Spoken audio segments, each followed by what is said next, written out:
Welcome back. We're in session 2 of the Play Day. And honestly, how could we not have a Play Day for the Free to Play Summit?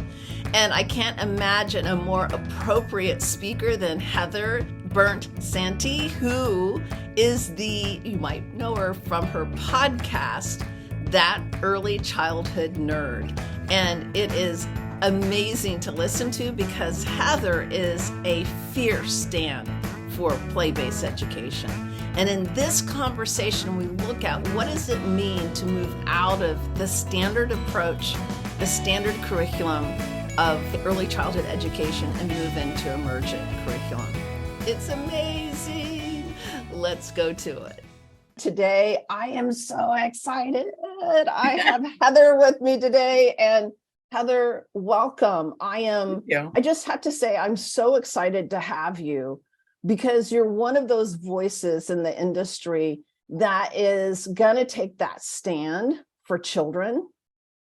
That is, oh my gosh, no, like, you hold the community to standards of professionalism. You do so much that I think, I just adore who you are, and I'm honored to have you here. Oh, so thank you. None of our prep conversations mentioned making me cry. Thank you. That means a lot to me. Thank you. Well, I think when we really take a stand for something, I think of all of the great movements that took a stand. It's not easy. Mm-hmm. And it's not easy to hold each other to account. And it's not easy to say, this is the way. And we need voices out there that are going to stand there bravely. And you do. I try. So I'm trying. You're doing it. You're doing it. And today, one of the things I wanted to have a conversation about that I think is so important and maybe even elusive for people, it has been for my own practice, is how we approach learning. And I would love for you, I know that you have done talks on theme-based approach. Yeah. And why we need to ditch it. Yeah. Yes. And so I'd love to, and I know on the podcast, I've listened to episodes that you've talked about it. And so I'd love for first to ground ourselves in what do we mean if we're based on themes? Yeah. So it's very, it's just part of our tradition, part of our, especially American childcare culture, that the way we plan for children is that each week, sometimes the time frame changes, but it's usually a week, we pick a theme, and everything that we then plan for the children fits into that theme somehow or is connected to that theme. So it could be, some of them are really, again, traditional, like at the beginning of a year, we might do all about me, and then our families, and then our community. And, each week is a different element of getting to know each other, or seasons or holidays really tend to show up a lot when we're planning biweekly themes. A lot. Yeah. And so, again, I think it definitely reflects our culture, right? Yeah. That and a way of thinking. And what would you say is the biggest downfall of that for learning for young children? Yeah. Well, I guess I want to say first that I've done themes. Like I want to acknowledge that it's a way that I have been a teacher in a group with young children. I meant to have with me, and I forgot to bring it to my desk, but I still have 30 years ago when I first started working in childcare centers, and I worked with 2-year-olds, I did weekly themes, and I still have them all in like this little 3-pronged folder. And on the front, it says the Miss Heather curriculum. Yeah. And it's horribly inappropriate for 2-year-olds. But I keep it, it's part of my history. So I keep it. I think one of the main drawbacks is, there's, how do I pick just one? It's more time consuming for the adults, I think. to have everything fit into this theme idea.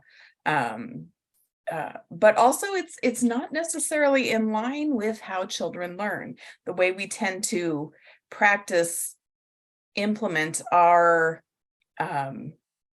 teaching is not necessarily in line with what we now know, mostly thanks to new neuroscience, how children really learn.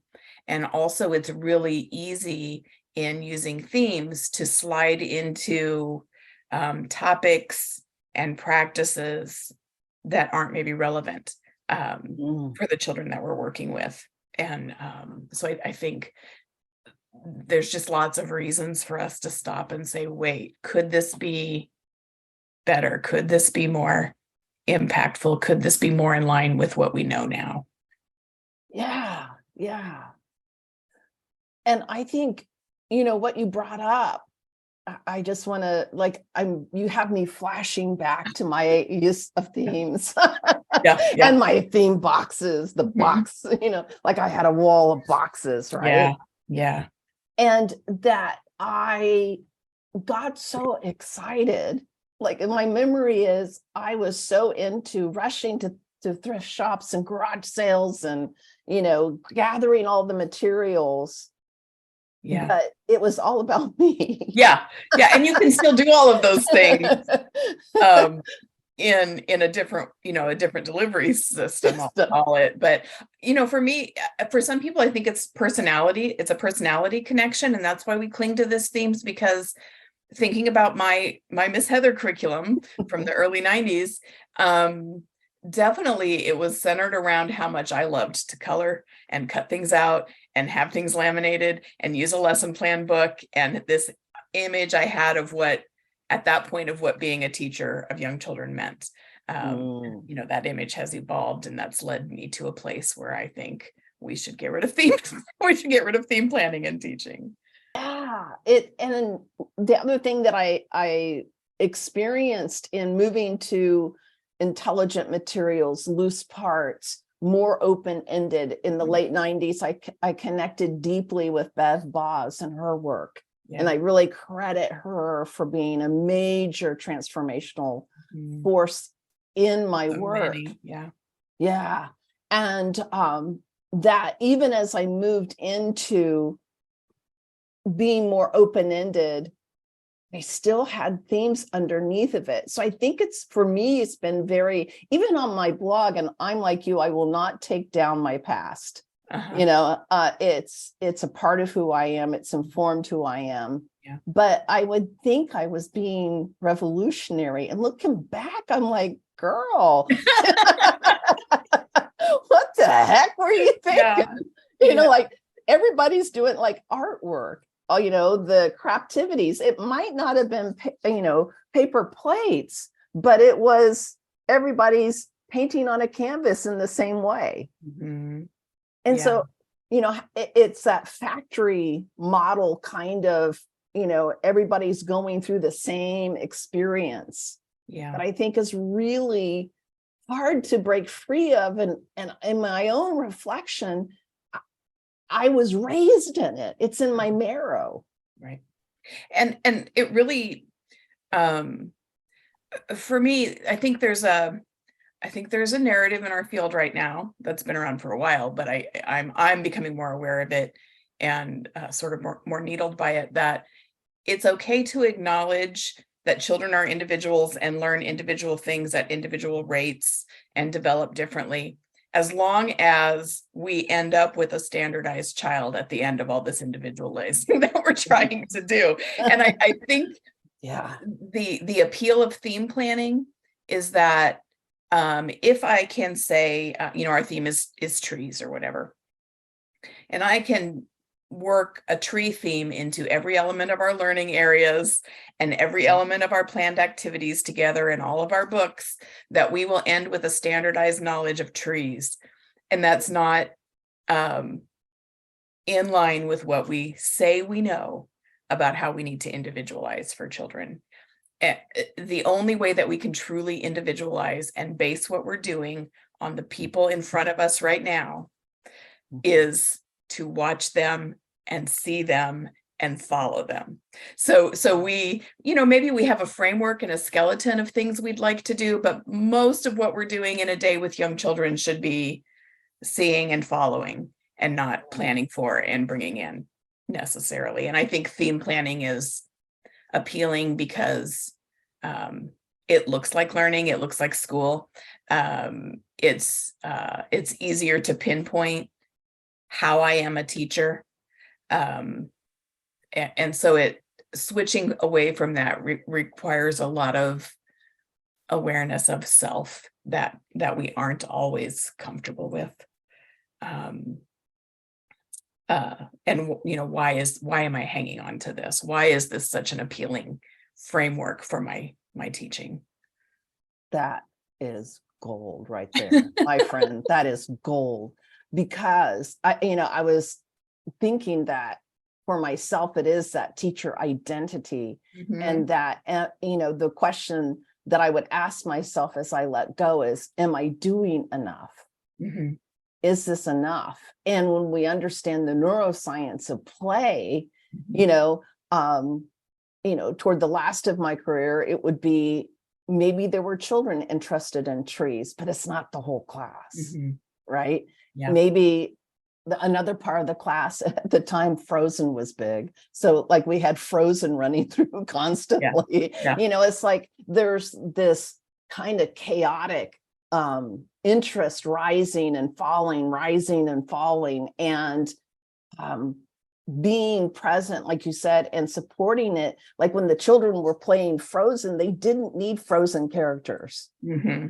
Right. That was unnecessary, right? Like that's why we have loose parts. They can take anything. But I think it's, for me, that feeling of, am I doing enough? Because I'm in a forest, if you will, that I've never been in. I have no idea. Yeah. That's a good, so this brought to mind, so I have a new example I'm going to try out. I've never tried this before.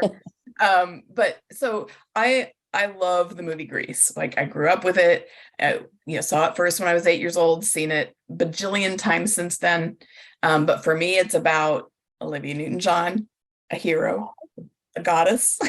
Yes. And that experience of having that connection to that movie for my whole life. So people are always sending me things like, oh, Grease 2. No, I don't want to watch Grease 2. Or now there's this new Pink Ladies series. Like, no, that's not going to do it. That's not why I love Grease. And so I was thinking about that just this morning, and I was like, this is like one child expresses an interest in trees. We need to really learn from that child what it is about trees that grabs them and how they want to learn about trees. Or was it just a cool tree today and they aren't interested in trees again for a whole week? Instead of saying, oh, they talked about a tree, let's do everything we possibly can about trees, and nothing comes in unless it's involved with trees. And so those children might not be really all that into it because we didn't slow down to see what it was that the deep engagement was. We just assumed, like, my deep engagement with Grease is about Olivia Newton-John and my desire to be her. It's not learning the history of Grease or learning about the time period or the whatever. That's what the connection is for me. So if you want to hook me into more Grease stuff, it has to start there. Right. And when I say, how about Grease 2, you're like, you're not seeing me. Right. Yes, exactly. Yeah. You don't get me. Right. Is Olivia Newton-John in Grease 2? She's not. Yeah. Not interested. Yeah. No, that's a beautiful example. Oh, good. I love that. No, because I do think we need to have some sense of what it feels like for the child. Mm-hmm. It's, I remember I did Waldorf training, and I brought hand sewing to my 4-year-old class in the 90s. And I remember a really stark thing, how children can like imprint your sensibilities for life. Mm-hmm. And he sewed this little tattered pieces of materials into this like scrunched up ball of thread and material. Mm-hmm. And he brought it to me and he said, look, I made Superman. when, and of course, being trained, I knew to acknowledge his, his enthusiasm and work.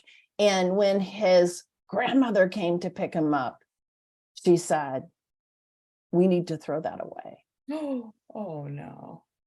And what I got from that was that I also have to prepare my community for my alternative methodologies. Like, yes. I failed the child in his interest in providing those materials and not making the net of his work.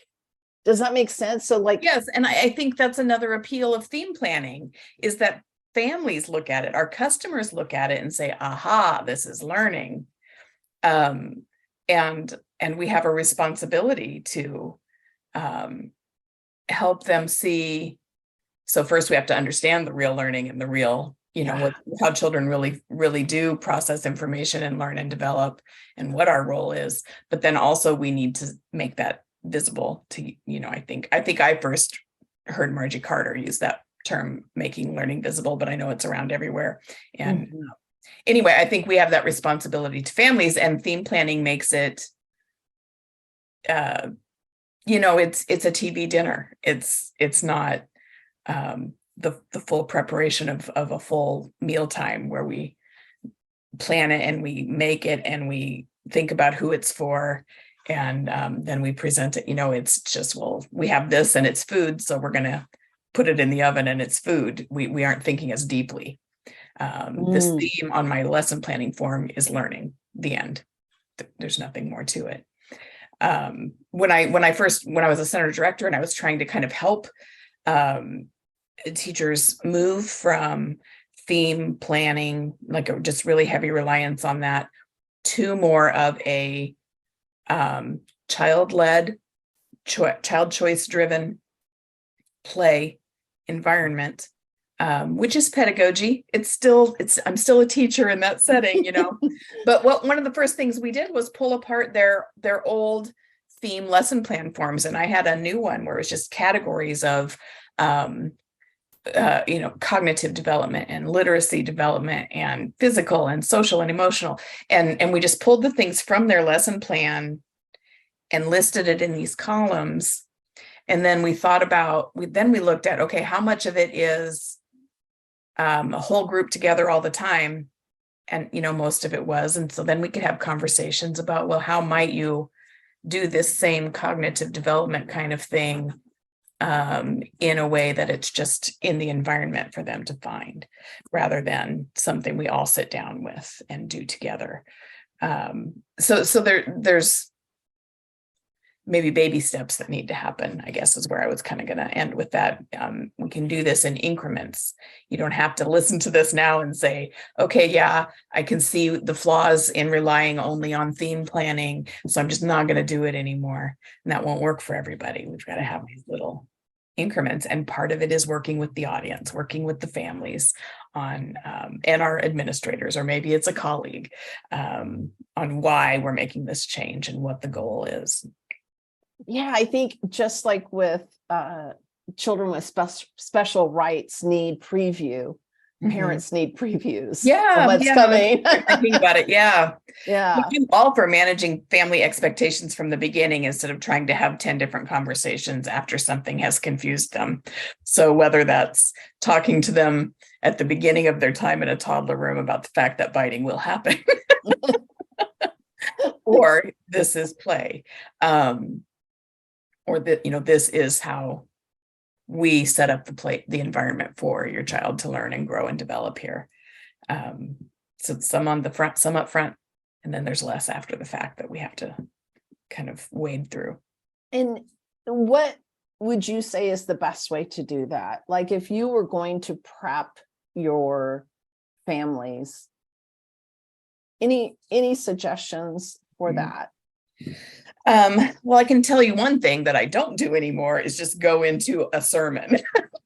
Yeah. about my philosophy, and this is what I'm going to do here, whatever. And so for me, when I moved away from themes, it was to move more to play and choice and following the child. And so one of the most effective things I did was take photos, because parents want to see photos of their children and they want to look at photos of other children, and just in this sort of free play. And I took language directly from our Indiana Early Learning Foundations. For every photo, I could identify a foundational skill they were practicing in something that they had chosen. I didn't necessarily plan it, but it was happening nonetheless. And I assigned that, that language to specific photos. And I remember one of them looking, sort of standing back and saying, how did you know they would do all of these things? And then, then it becomes a conversation about just understanding development as opposed to school, thinking about development in school differently. But honestly, just that photo and that concise explanation of, I never say anymore, this is what they're definitely learning here, but I say, here's what they might be getting practice with. Here's some of the data the input their brain's receiving to help with the neurological connections that are happening. And that's been the most effective thing, is letting them see in real practice that it's still learning. We always have to frame it as learning. And of course it is, but it's also childhood and play and joy and choice and engagement in a way that's different from let's all sit down and do the same things all the time. I love that. It's beautiful. Yeah. And so simple. Yeah. But not so simple, right? Right. Yeah. Simple, but not so simple. Right. I mean, that requires that we trust children and trust play and trust ourselves to facilitate and support and extend that.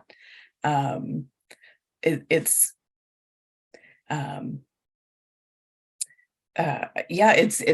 definitely not something that you just, slide into. You've got to have a lot of thoughtful, intentional purpose behind it. I also, think about if I could go back in the classroom, after doing hundreds of interviews with experts around the world, I think the biggest thing missing for me was really believing it myself deeply. Like I would go there and have joy, like, the joy of watching children create and play together in ways that, like blow my mind, like the creative artist Sally, love that. But now looking back at those, like, I'm grateful I was a rebel and I provided that no matter what my circumstance. But now that I've taken the pill, like I feel like I've been in the Matrix, like I took the pill and I see it now. And I'm like, holy crap, like holy crap. And if I think there's that level when you finally see what play and choice, the impact of choice on the processing capacity of the child's frontal lobes. Play develops executive functioning. And I'm a slow learner, so when I got that, I fell out of my chair on the floor and it took me weeks to get up, and that traditional education, executive functioning will not develop on its own. And that every choice is being made for children in classrooms around the world. Yeah. It's like it's almost like you want to go out and save the children. Yes, exactly.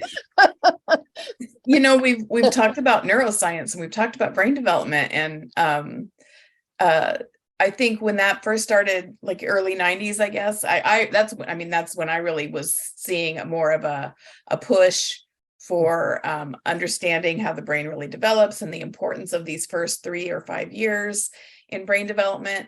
And so many of us took that as Yeah, it's exciting. Yes, these early years when we're working with children, yes, we're valuable. And finally, other people are going to believe it about the work we're doing. But so many people heard your brain develops the fastest in those first few years. So we've got to cram more school in earlier. We've got to focus on letters, numbers, shapes. We've got to have more information being poured into the empty pitchers earlier, instead of looking at what it really means. And what it means is that what that brain science was really telling us was we're thinking about learning wrong in early childhood. When it's really the connections are happening faster and can be strengthened during that time more than at any other time. It still can happen later, but these first 5 years, it's happening so much.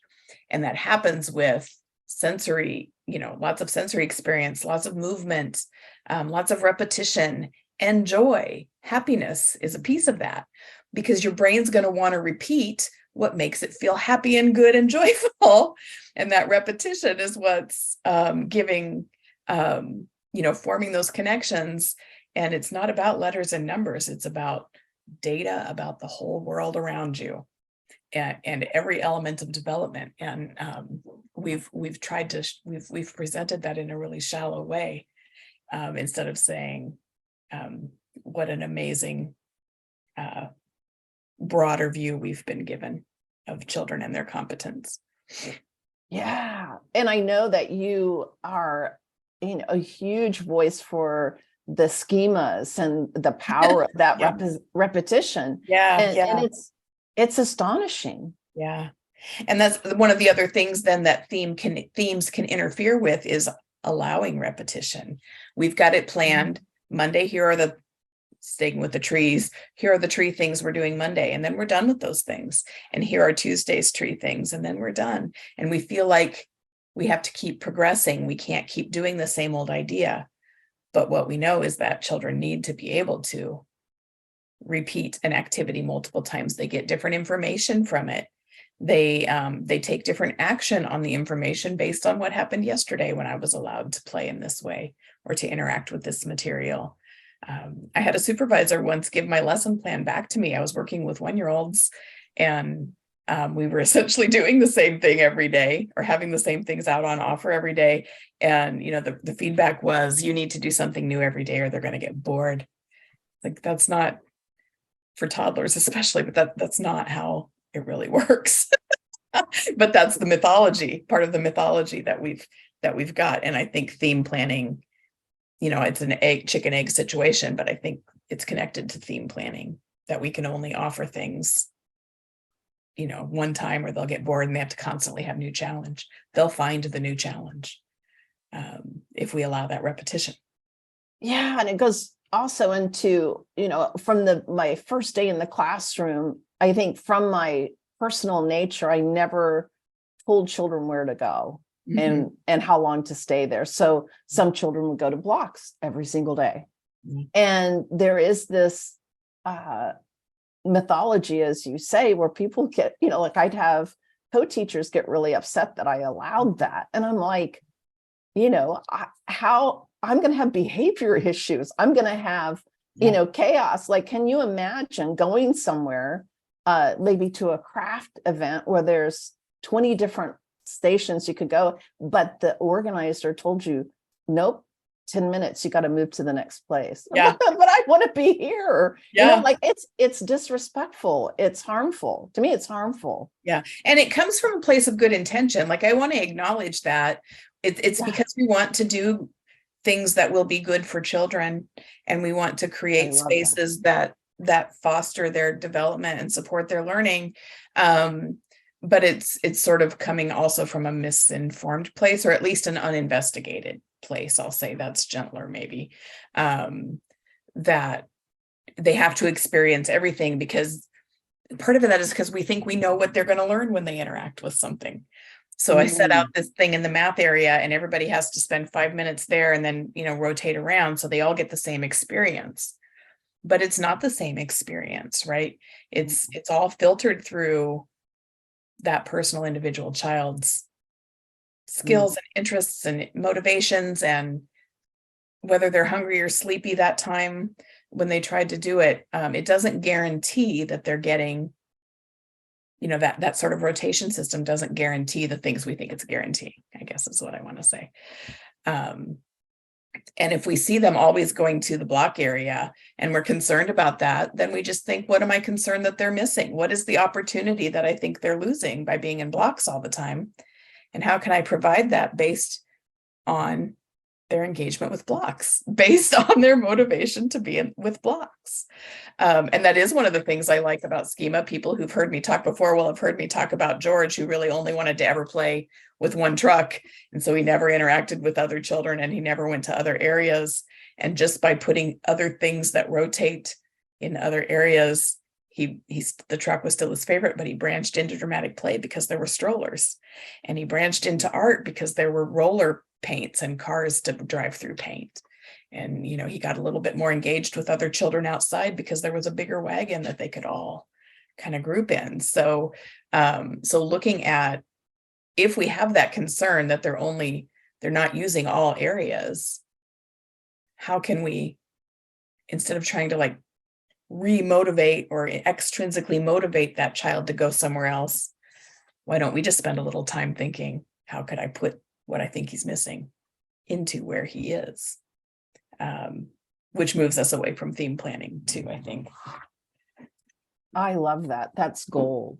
And I also, two things that you said, I just want to pull out. Yeah.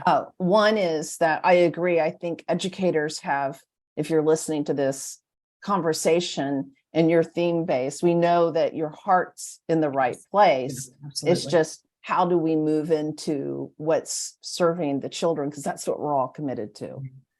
And then two, the power of harnessing the child's interest. Mm-hmm. And I don't know who started the whole thing of looking for the verb, not the noun. Yeah, I think it might be Lisa Murphy. Okay, yeah. So that's Lisa, where I heard it you. first. Yeah, verbing the noun. The child is verbing the noun, and then this happens. Yeah. Yeah. And I think that if we harness that verb, like you so brilliantly brought, then there's opportunity to expand where their play is unfolding. Yeah. That, and it's so effective. It's like crazy pants, And I think, I really got it my last year of teaching. I went into, the principal put me in first grade, which was not my jam. And I just really was, spent my last year going, yeah, that's why I didn't do this my whole career, because it's in the machine. But helping children learn to read, I really got profoundly related to why play is so important, because I had a couple of students who were just not getting it, and when I dug in and did the research, I got that one little boy had no peripheral vision, and you can't read without peripheral. Yeah. And so when I started looking at reading and what's missing for those children, it was all physical. Mm-hmm. It was the physical development. And what's going to develop the eyes for reading is play. Yeah. And the freedom to choose that play, because then it's almost like the intelligence of the system, that he was deeply engaged in building in small parts. Yeah. Well, what's that doing with his eyes? Yeah. Yeah. I think that ties really wonderfully into, the idea that's been going throughout this whole conversation about the teacher's image of themselves as a teacher, and feeling like if they're just playing all the time, or I'm letting them choose all the time, what do I do with all my knowledge and skill as a teacher? I studied for this. Well, you have, I think it requires much more from the teacher to do things the way you're describing, to understand that there's that physical foundation element of the future academic reading instruction that that child's going to experience, and understanding deeply, it's not just a system of memorizing what letters look like and what sound goes with each letter. It's phonological awareness. It's this physical stuff. Some of it is risky play. When children learn that they can take a little bit of a risk and they're okay, then they're going to be more likely to try and sound out a word in front of other people, or to put a little bit more effort into reading if it's hard at first. So I think that actually requires a lot more expertise from a teacher. So if we're concerned about losing our expertise or ourselves, our ego as a teacher, I guess I just want to reassure you that it's still really needed. Like, you still really need to bring that part of you, even if it's not a weekly theme that everything ties together, even if it feels loose. And, some people feel like it's going to be really chaotic if I move to more of an environment of choice. You're still setting the scene. You're still choosing the pieces.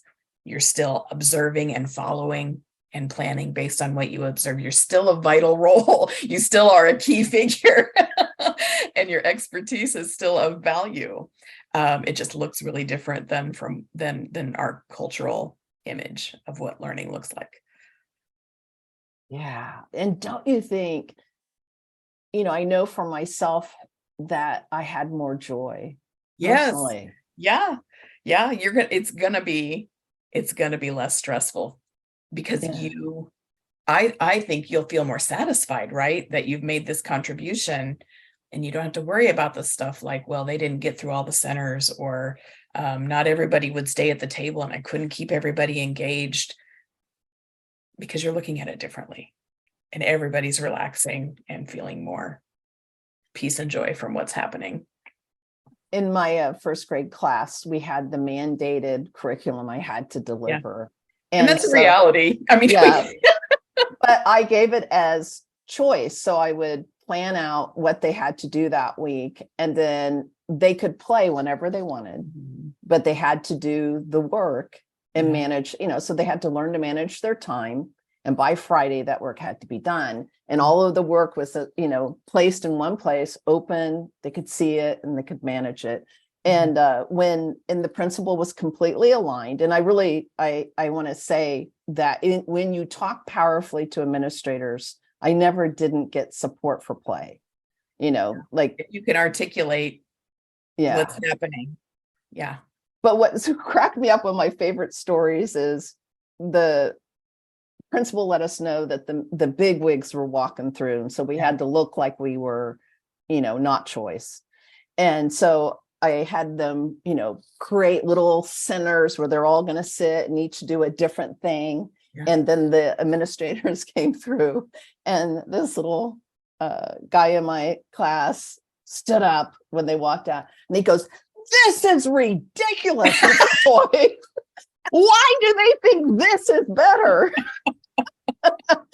He was outraged that what was set up. And I just remember, it's like children know. Yeah. Like, he's like, why did they think this would be better for us than what you do? Mm-hmm. And because they don't trust you. Yeah. And I've definitely worked in places where they have the prescribed curriculum that you're supposed to do, and that's all theme-based, right? There's no way to prescribe something without having an element of being theme-based or prescripted. I guess that's redundant, but anyway. And so again, I have to invoke Lisa Murphy for a minute, because she said once that sometimes you have to be as developmentally appropriately inappropriate as you can. So even if someone is saying, here's what you have to do, you have wiggle room. Like, they're not watching you every day.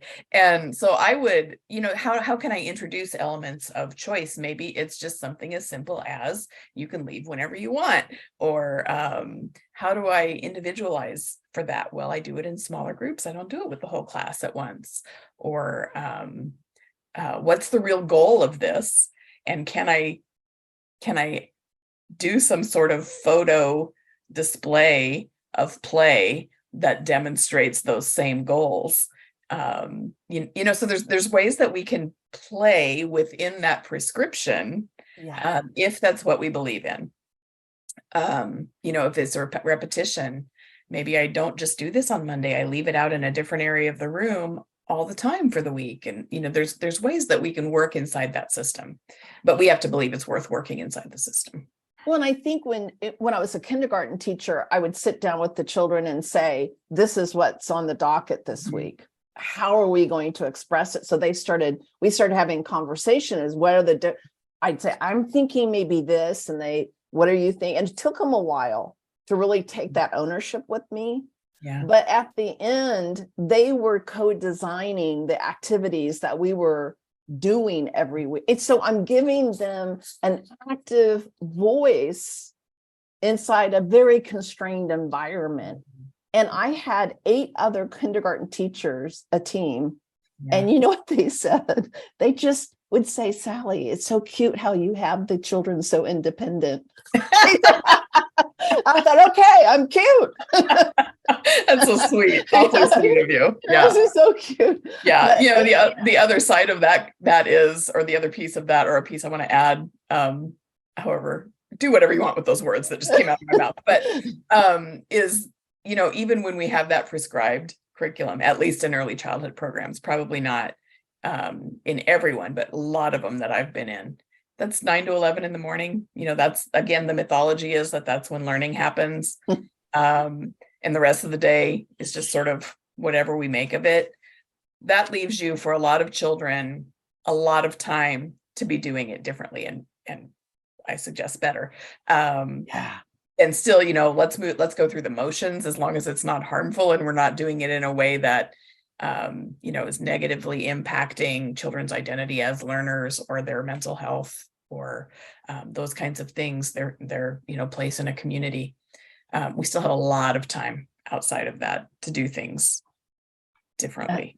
So, so even though in my personal practice now, if I was in a group of classroom with children, it would be very loose and free. I know that that's not the reality for a lot of people, and we have to figure out how to play around with expectations and really advocate for children in that way. And I think, again, a golden piece you just said was that it's ultimately about the child's learner identity. Yeah. That's something I'm deeply committed to. And how can we get up underneath that identity being formed? Mm-hmm. And that's a relational issue. Yeah. So that I think we get stuck sometimes in methodologies and all of that, when really what gives you freedom, no matter what your circumstances, your relationship to children and their voice. Mm-hmm. Yeah. And, you can do all the all about me themes and our feelings themes and we're all friends here themes. None of that takes the place of just creating an environment where everyone's voice is heard and everyone's abilities and interests are trusted. And the adults are one of the community, not in charge, not the only voice in charge of the community. That's where those concepts we think we're doing and all about me and all of my friends and this is our community themes. It's really happening in the day-to-day all the time. Attitudes and expectations that we bring in as grown-ups. That is beautiful. I got that viscerally, that it's almost, if there's a theme that we're bringing consistently year to year, like all about me, how can I set up an environment, a community where the theme isn't necessary? Right. The value that inspired the theme can still be honored, I guess, without that sort of performative theme, plan, and execution. Really well put. Wow. Using all my big words today. Yeah. Love it. The geek in me is like, yes, go do it. Yes. Say more. Anything else you would give to as a tip for someone who's like, I know you're right, Heather. And it's scary with I do think a lot of people feel constrained by their colleagues. Yeah, definitely. Well, I think just living it and doing it, and then finding ways to articulate about it. So it might be just, during play, noticing something about a child and sharing that with your coworker. Saying, this is so interesting to me, instead of, oh, look how cute this is. Like, this is so interesting. I wonder what they're thinking, or here's what I think they're doing. I wonder what happens next. Just breaking it into those little real moments, instead of saying blanket one day, I've decided we're doing it wrong and we're going to change everything. It's that starting with why that's so important in so many contexts. We start with the why and we model it. Adults learn by modeling, just like children do. And we're more likely to listen to those short, in the moment comments than we are, to go to a 2-hour workshop or whatever and be convinced. So I think it's relational. It's relational. It is beautiful. Yeah. On another note, I know lots of educators are really feeling the impact of the pandemic on the children and their development. What advice would you give for an educator that is feeling utterly exhausted? Yeah. Stop thinking about learning loss. Boom, tweetable. Understanding that all of those tools we use to measure where children are socially constructed by us. And if we're really concerned that children aren't meeting that standard, let's look at the standard first and let children be children. But that's easier to say than do. I'm going to make a poster that says, it's socially constructed. I mean, hello. It's a group of adults who decided this is where children should be at different times, and pandemic changed our times, so we have to change our ideas and goals. And I would say that's why I think choice, that freedom of choice, so children can serve their own needs right now in their play. If a child's 4 years old and they're inside of play that looks like a toddler, trust them. Right. You don't grow a plant by pulling it taller, that pulls it out of its roots and does more harm. You do the things that you need to do to tend. Maybe you didn't water enough, so they need more water. You just don't make anything happen faster by pulling on it. So same thing with children, trying to pull them into something they're not foundationally ready for is going to be risky. Yeah. What I want to, again, just out of my own conversations with educators and some of the live trainings I've done, I feel like there's this sense of not enoughness. And I think inside of the new, the way children are now, that one can feel like I heard a lot of sense of failure. And I'd love to hear about a time you really failed and what you learned from that. For myself, I think failure is definitely a strong part of my past. Yeah. Definitely. I've been thinking future about this since you sent it to me, right? Yeah, like it's definitely part of my ongoing process. But the two things that really came to mind are both interactions I've had with families, with moms, and one was quite a while ago. But I was a toddler teacher. I was reading all kinds of books about toddlers, and I knew all this stuff now. And I had a 2-year-old who had been biting a lot, and we were having just a regular scheduled parent-teacher conference, and mom really wanted to talk about the biting, and I really felt like I had it all under control, and don't worry, I'll take care of it. And she shared that she'd had a miscarriage recently, and there was just a lot of stress and unhappiness at home. And she was sharing that just in terms of maybe this is impacting her son. And I was like, oh, I don't think that's it. I don't think that's it. I think we've got it under control. So don't worry about that anymore. And just didn't even accept her, even if it was just her needing to tell me that about her family, whether I thought it connected to what was happening with Travis or not. I just felt like I really shut her down. And that's happened a few times. There was another conversation where I was so focused on changing this one parent's mind about play and the role it had in our classroom that I wasn't hearing anything she was trying to talk to me about her son's autism diagnosis. Like I was fighting so much against her idea of structure, and trying to fight for my idea of play that we weren't connecting, and I wasn't hearing. So those were the two big things that came to mind in terms of I failed both of those moms, and then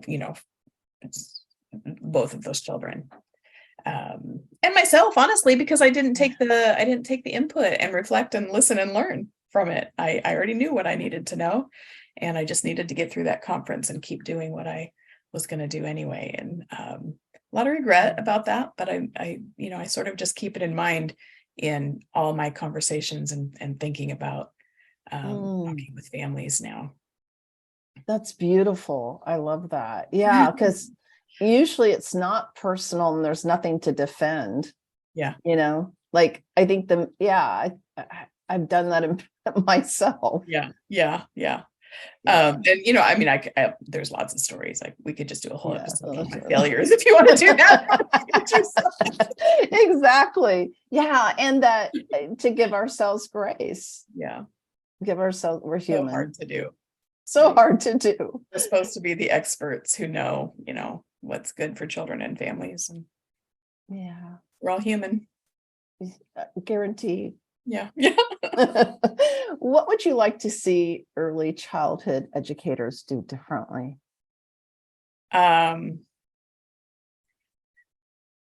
Take a harder stance against the academic push down. Like I think